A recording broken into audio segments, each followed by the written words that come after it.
Here is Sweet Dan with some sweet comic reviews.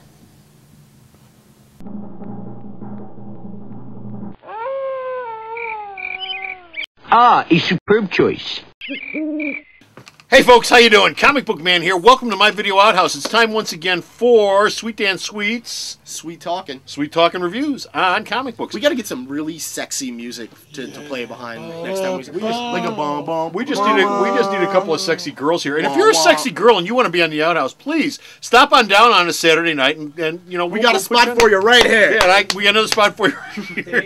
Yeah, 2 spots for you. And if you're as hot looking as me, Supergirl is. Oh, not me. It's a segue. It's a segue. If you're as hot looking as Supergirl is here, with a cover by Mr. Michael Turner, who is no longer with us, but who's still doing covers. He's busier than Tupac. We got a place for you. Anyway, today we're doing a review on Supergirl number 50, which just recently shipped from DC Comics. It's an anniversary issue. It's got two stories in it. 2. Dan? Yes. Was this any good? Yes. Oh, thank God! We should have the balloons come down. I know, red and blue and yellow balloons. No, here's the deal.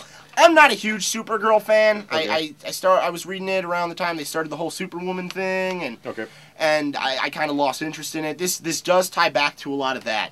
If you remember, General Lane and his daughter Major Lane, Major Lucy Lane. You're right. Not to be confused with Lana. They had this whole thing going. Lang. They had this whole thing going where Lucy Lane was given abilities, which she allowed her to mimic Kryptonian powers. Okay. Blah blah blah. She dies. Blah blah blah. At some point, Supergirl dies. This issue brings them both back rather quickly. The very first couple pages is General Lane discovering Lucy laying naked amongst some rubble. She has been magically reborn, and lo and behold, she now has the Kryptonian powers without aid of the suit. Cool. Oh yeah, that's neat, right? Next up is Supergirl. Yes. And it starts with a really interesting piece with Gangbuster, who has been around for a while, since the 80s, some point in time. He showed up after the Byrne reboot. He was in the Wolfman Adventures of Superman part of that reboot. But anyway, that's he gets a little action digging Supergirl out of an amber shell that she's been encased in due to a bunch of bugs. What kind of action? What kind of what? It gets a little action. It gets a little. Oh, I didn't even look at that. Well, you said it, not me. That's a little Freudian slip right there. You said it, not me. What kind of action does he get? I think that was Gangbuster wishful thinking vicariously through me. I'm sorry. Okay.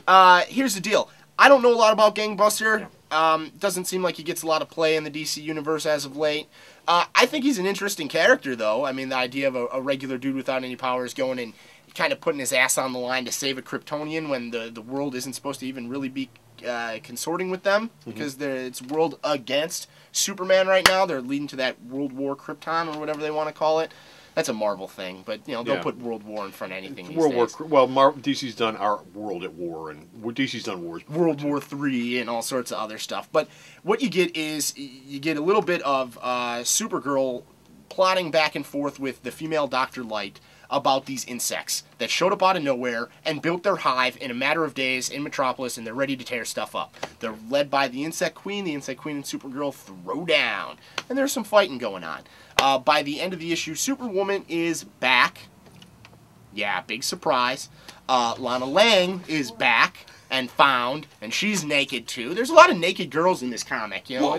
I know, and you almost think they need an MA label on there. There's a lot of naked girls in this thing, but you don't ever see any of them actually being naked. Well, that's the DC magic. They've always been pretty good about sexualizing characters without overdoing it, which whatever. A lot of the naked girls are cuddled up like this. Yeah, in the fetal position. It's There's an interesting fact is the backup story by Supergirl. Helen Slater. Yeah, dude, I thought that was neat. You know what I mean? Not everybody is even going to know there was a Supergirl movie. A lot of kids my age don't even know there was a Supergirl movie, let alone know that Helen Slater was Supergirl. Yeah, she was.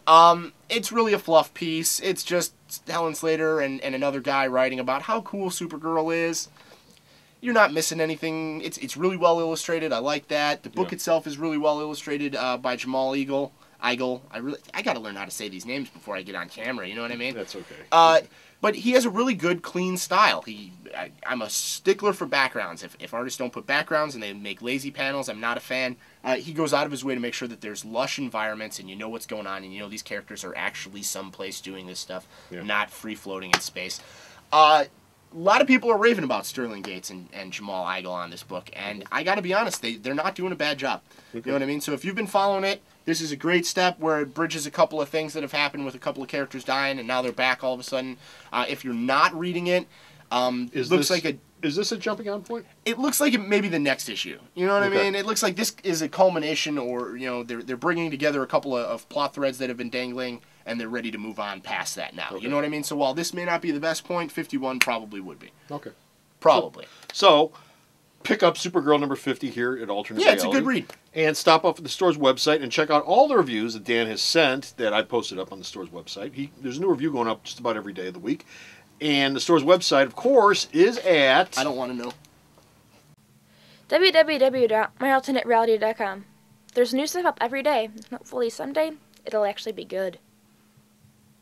So go to the store's website, check out all of Dan's reviews, and until next time, this is Comic Book Man. This is Sweet Dan Sweet. Saying, bye!